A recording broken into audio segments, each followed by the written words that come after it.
You will hear a number of different recordings, and you will have to answer questions on what you hear. There will be time for you to read the instructions and questions, and you will have a chance to check your work. All the recordings will be played once only. The test is in 4 sections. Write all your answers in the listening question booklet. At the end of the test, you will be given 10 minutes to transfer your answers to an answer sheet. Now turn to Section 1.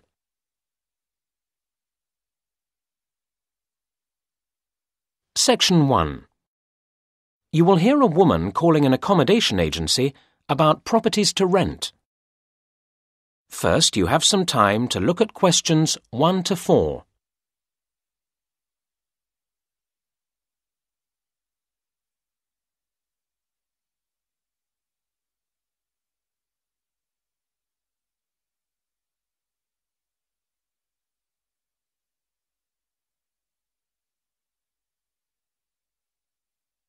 You should answer the questions as you listen, because you will not hear the recording a second time. Listen carefully to the first part of the conversation and answer questions 1 to 4. Easy Let, good morning. How can I help you? Hello, I saw your advertisement in the paper and I'm calling to ask about renting a flat. Certainly. What kind of flat had you in mind? Well, I don't know exactly. I mean, it depends on price to some extent. Okay. Now, we have properties across the whole range. The average is probably £120 a week. Oh, I was hoping for something a little cheaper. They start at £90, that's the lowest we have usually, and they go up to £200. I could manage the lowest figure. An important question is how long you're thinking of staying in the property. We don't do short lets. I'd want a flat for 9 months, perhaps longer. That would be fine. Our contracts are for a standard 6 months, and that can be extended. Fine. I'd need to come in and see you? Yes, our office is open from 9 a.m. to 5 p.m. I'd need to come in on Saturday. Okay, then we're here between 10 a.m. and 4 p.m. We also open on Sunday mornings until 1 p.m. Saturday is fine. If possible, I'd like to see details of some properties first. We can post you a list, or you may find it easier to look on the internet. Oh yes, I have the address here. Thank you. Before you hear the next part of the conversation, you have some time to look at questions 5 to 7.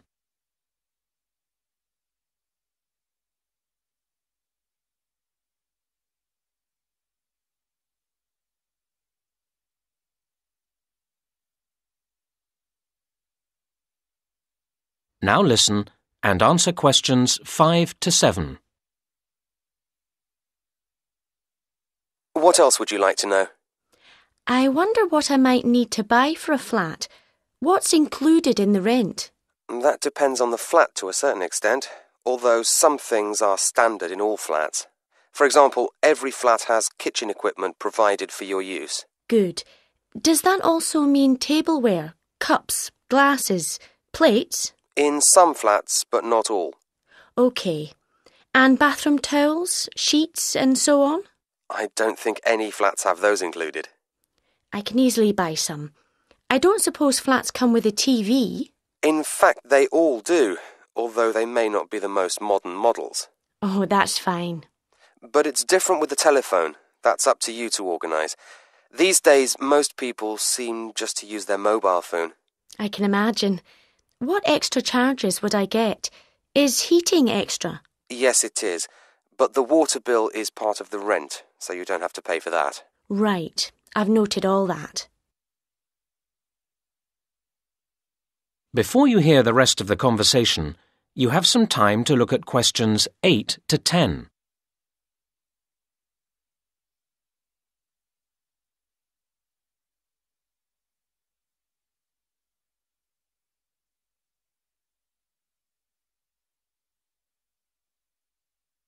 Now listen and answer questions 8 to 10.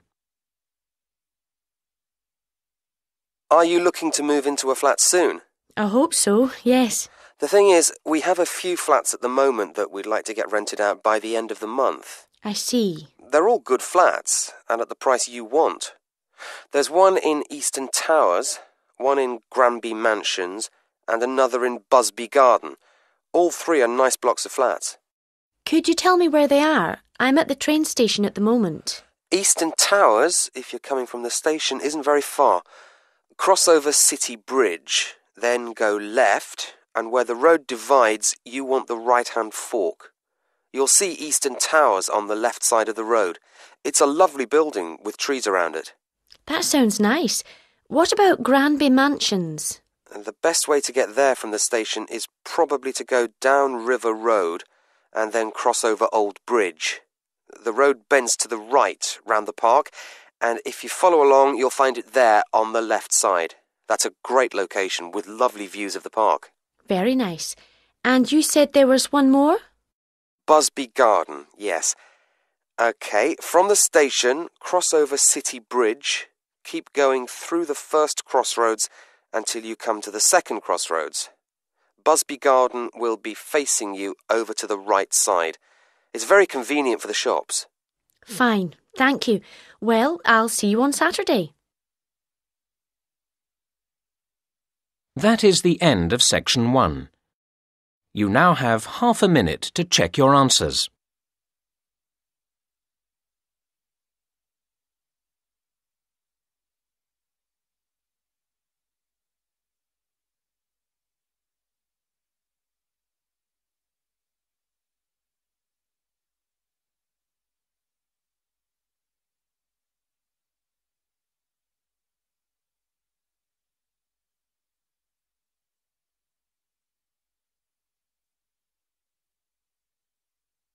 Now turn to section 2.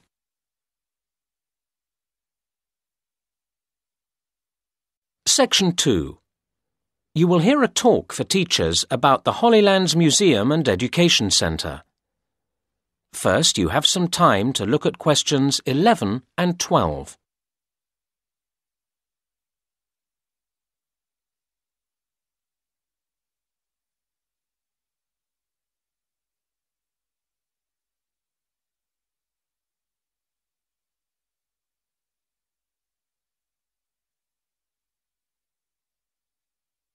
Now listen to the first part of the talk and answer questions 11 and 12. It's nice to see so many of you here. I'm going to tell you something about Holylands, our facilities and activities, and the exhibitions we have coming up. I hope you'll find it interesting and bring your pupils along.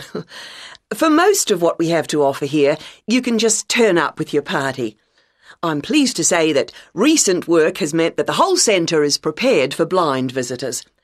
There are a couple of activities where we ask you to book a week in advance. We only have artists that you can watch painting at certain times, so we need notice of your coming for that. The other activity, requiring at least 7 days' notice, is the drama workshop. Again, it's a question of organising the staff at this end. But the video you work yourself, and so that's available any time. Another activity where you need to think ahead is the garden sculpture experience. But that's a question of the weather, which of course we can't control. Speaking of weather, we run a reduced range of facilities in the winter months. While the cafe and the shop provide welcome shelter from the cold and rain, I'm afraid our artist in residence scheme isn't run in the winter, so the studio is closed then. And the animals in the mini-zoo are kept indoors for warmth during the cold months, so that doesn't operate either. The adventure playground does, though make sure the children are wrapped up well. Now you have some time to look at questions 13 to 17.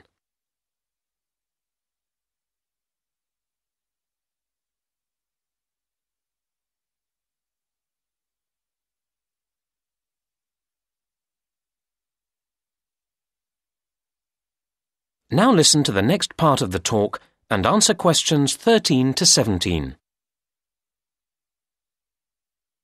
OK, Now, we run a programme of exhibitions through the year, so I'll tell you about the next few. Our current exhibition, Local Lives, ends on the 26th of August, and then one called History in Pictures starts on the 28th of August.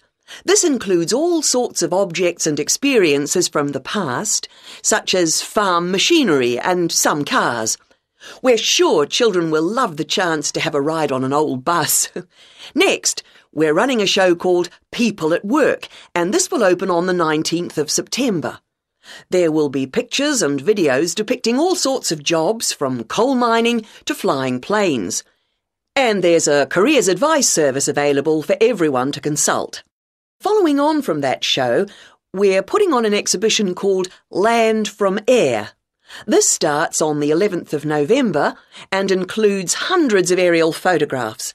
A competition accompanies the show with the exciting prize of a balloon trip for two. So we hope to see you at least one of the exhibitions. Now you have some time to look at questions 18 to 20.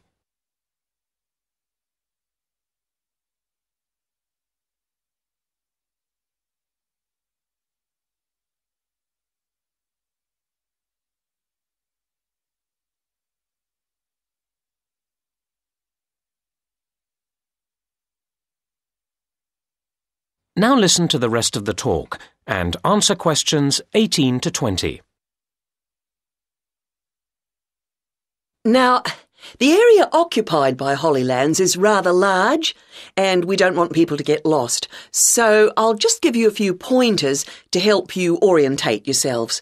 So, whether you come by car or bicycle, you'll come in from the road. Cars then park to the left through the gates into the car park, and bikes to the right through the gates opposite. Cyclists in particular might be feeling thirsty at this point, and you can get a drink from the machine at the end of the bike park, halfway to the museum entrance. You can enjoy your drink in the picnic area, which is opposite the car park. For anyone who doesn't have a mobile phone, there are payphones at the far end of the picnic area. Over at the opposite end of the picnic area, across the path, are the toilets. Next to them, and just to the right of the entrance to the main museum, is the first aid room, which we hope you won't need, but it's there in case you do. If you have any queries, please go to the manager's office, which is behind the picnic area. And last but not least, you'll need to buy your tickets or show your group pass to the ticket office on the left of the museum entrance.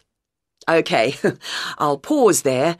Are there any questions at this point? That is the end of section 2. You now have half a minute to check your answers.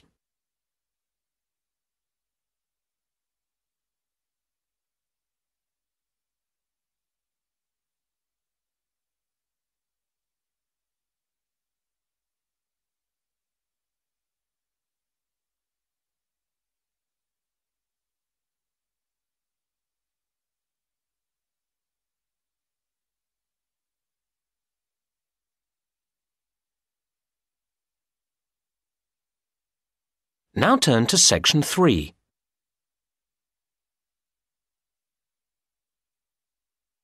Section 3. You will hear two university students discussing their course and a project they are doing together. First, you have some time to look at questions 21 to 25.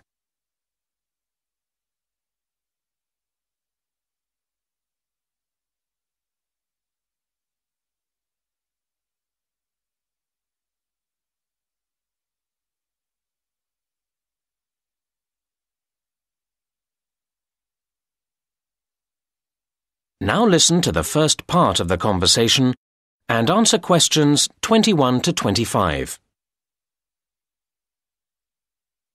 Hi, Martin. Hi, Kate. How are you? Fine. I'm relieved to have done my presentation. I'm sure. How did it go? Oh, OK in the end, but I was ever so nervous beforehand. It's silly because I do know my stuff quite well. I must know those statistics inside out. But when you have to get each table of results to come up in the right order, it can make you nervous. It was my first time using the computerised projector, and I was sure I was going to get the controls wrong or something. And, of course, that's not a good situation if you know you've got to listen to questions carefully and be ready to answer quickly. But it was fine once you got going. Yes. I do feel that the standard of presentations could be improved in general. I think a lot of the lecturers agree with me, although I don't honestly know what they can be expected to do about it. Students need to appreciate the difference between style and content. Too many presentations are just a mass of detailed content, all very worthy, without any attempt to engage people's interest. Basic things like looking at your audience's faces seem to get forgotten, and that makes it harder to concentrate on the points made about the research itself. Yes, there are quite a few improvements I'd like to see. Take tutorials, for example. I feel they're often a missed opportunity. I come out not feeling sure about what I've learnt. Week in, week out, I faithfully plough through the reading list, which is fair enough, but then the discussion doesn't seem to extract the main issues. It's frustrating. I know what you mean. Mind you, we have to take some responsibility ourselves. I actually got quite a lot from that skills workshop I went to on taking notes, and I'd like to make similar improvements in the next semester. The reading list we get has several websites each time, and I want to learn to navigate my way round them more effectively. Now, that sounds a good idea. Mind you, it means spending more time in the library. If you can get in. You mean because it's too crowded? It isn't big enough, is it? Well, I don't know. I mean, I like to work late in the evening, and it shuts before I want to finish. But I know you can access the catalogue from a laptop. Which, personally, I haven't got. Actually, the problem for me is that I like to get up early and start work straight away, and they don't start until 9. I wish they'd change that. Now you have some time to look at questions 26 to 30.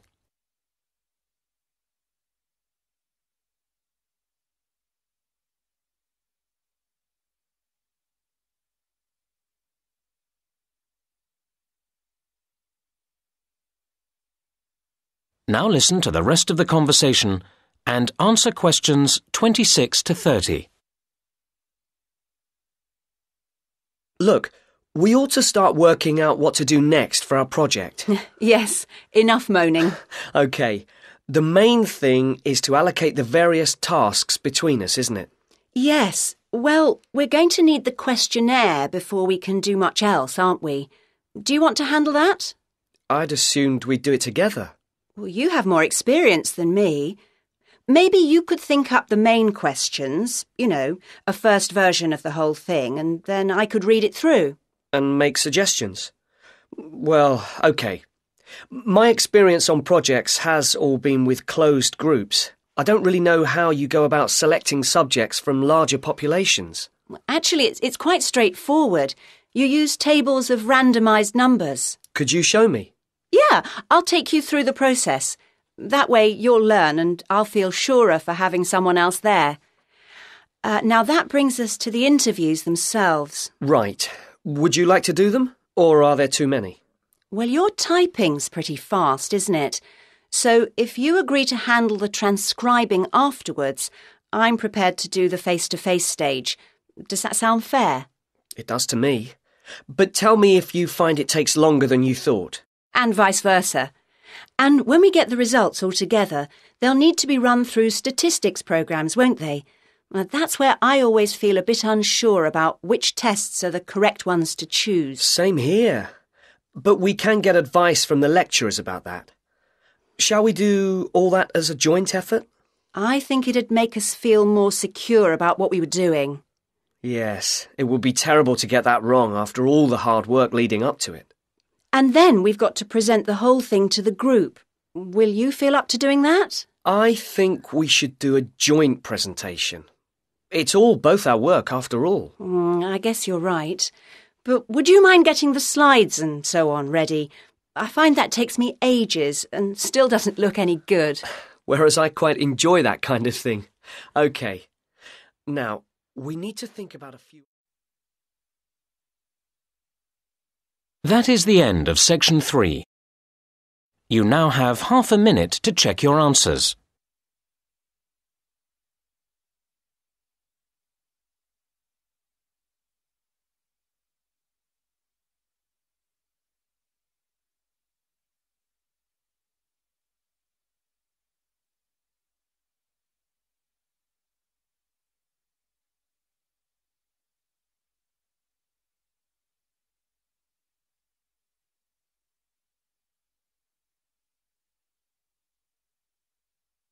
Now turn to Section 4.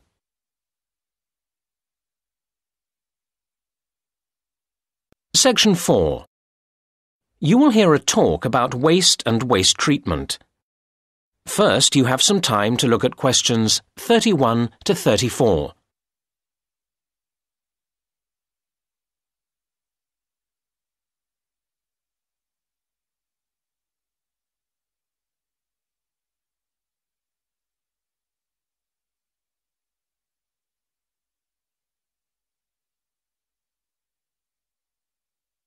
Now listen to the first part of the talk and answer questions 31 to 34. Good afternoon, everybody. Today I'll be talking about the issue of waste, which has become an immense problem in today's society.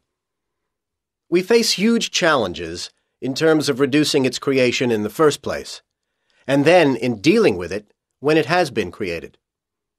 Now, the model of nature would be our ideal, a completely cyclical system in which no excess waste is generated that can't be processed by itself.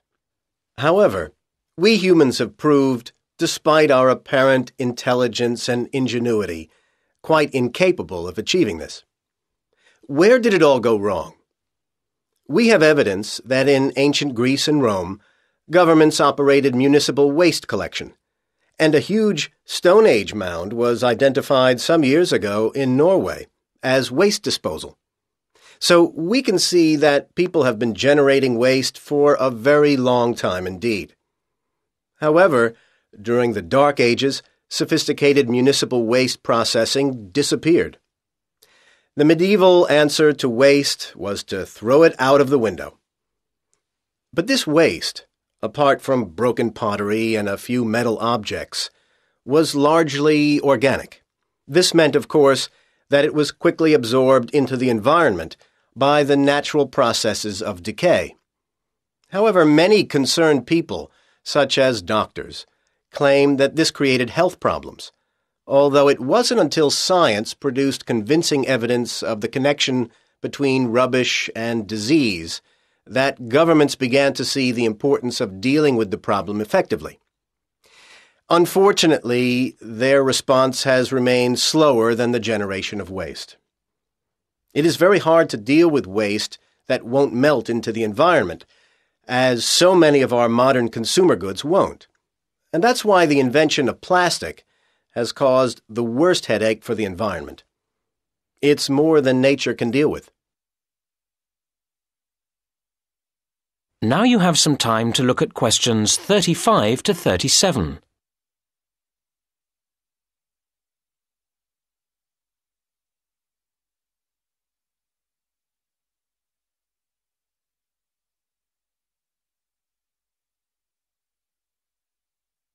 Now listen to the next part of the talk and answer questions 35 to 37.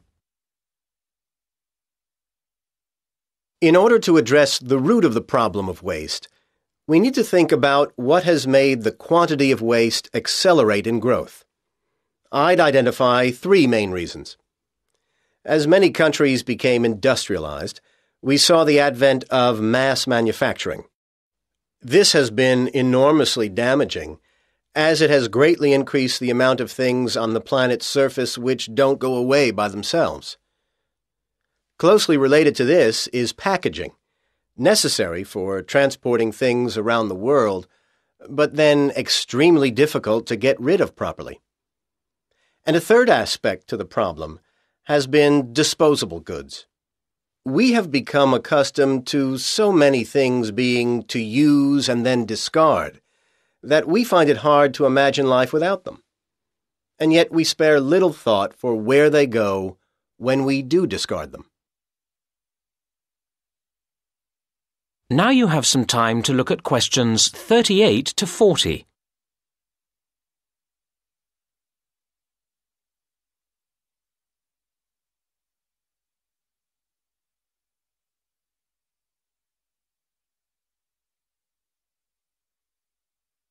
Now listen to the rest of the talk and answer questions 38 to 40. Right now, let's move on from where all this waste comes from to what is done with it all now it's here. Different countries deal with waste differently. Of course, each country also changes what it does, so the figures for waste treatment I've got here are likely to change in the future. Let's look at municipal solid waste, or MSW. MSW is important to consider because it's effectively a measurement of consumerism, how much waste people produce that goes beyond the absolute basic requirements in life to eat and drink. One of the main ways of dealing with MSW is incineration, burning it. This is adopted variously around the world. The UK burns relatively little waste, as does the US, while Denmark burns about half of all waste, and Japan uses this method for as much as 3/4. These are broad brushstrokes, of course, because an important issue is how efficient and clean the burning process is.